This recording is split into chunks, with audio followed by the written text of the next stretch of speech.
তো গাইস নমস্কার, welcome to our channel Munna's blog. আজকে আমাদের পুরীতে প্রথম দিন।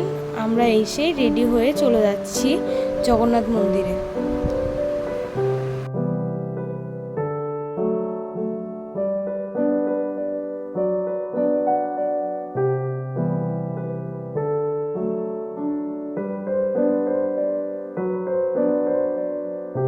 ইতিমধ্যে বেরিয়ে পড়েছি জগন্নাথ মন্দিরে যাওয়ার জন্য।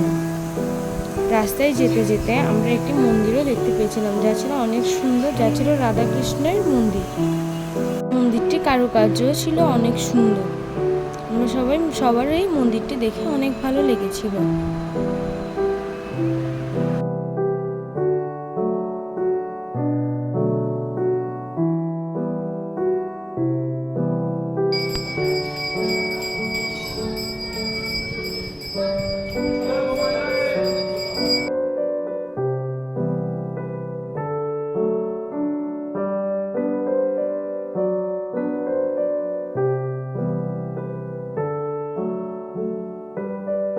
তারপর আমরা আরেকটু সামনে গিয়ে দেখতে পাই একটি জগন্নাথ দেবের মন্দির।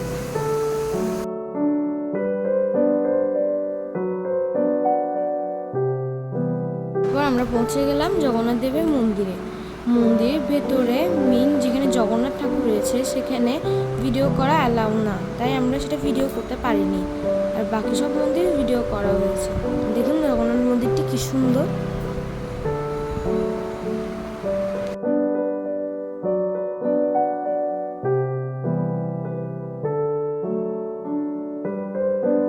এটি দেখেই আসলে আমাদের সকলের অনেক বেশি ভালো লেগেছিল।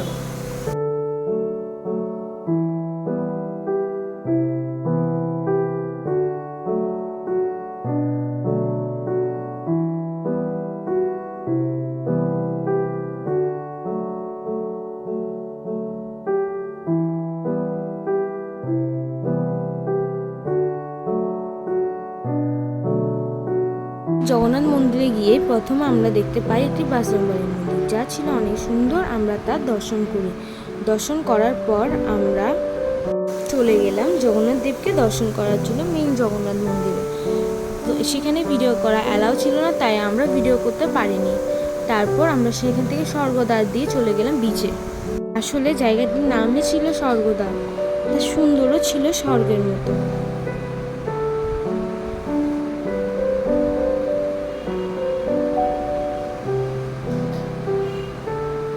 তারপর আমরা সেখান থেকে স্বর্গদ্বারে দিয়ে ঢোকার সময় সিঁদুর কোটনি 3টে, একটা আমার মামির জন্য, একটা মার জন্য, একটা আমার নতুন মামির জন্য।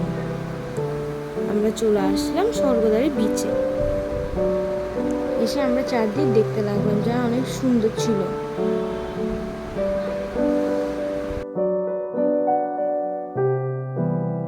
তারপর বিচ থেকে আমার মা এক জোড়া শাঁখা কিনে নিয়েছিল নিজের জন্য। শাঁখাটি অনেক সুন্দর ছিল।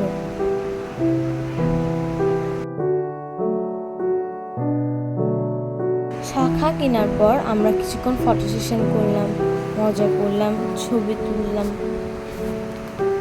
দেখুন স্বর্গদ্বারের আসল সৌন্দর্য কি সুন্দর লাগছে না সমুদ্রকে দেখে।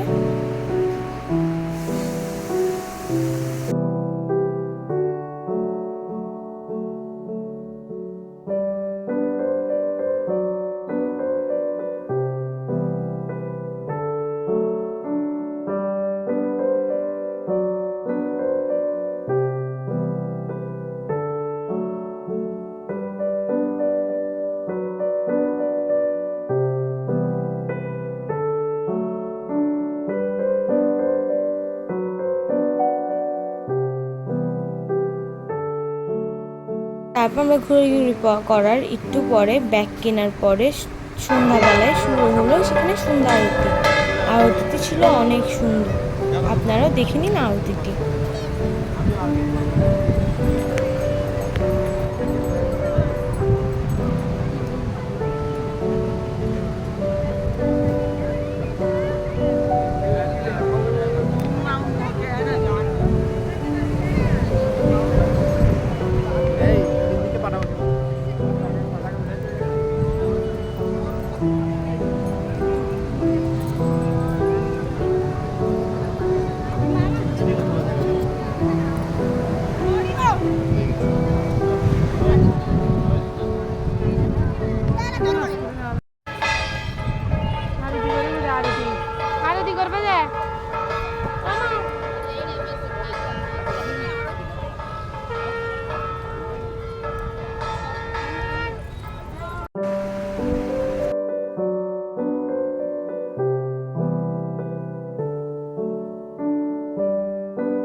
via, remang di Vietnam,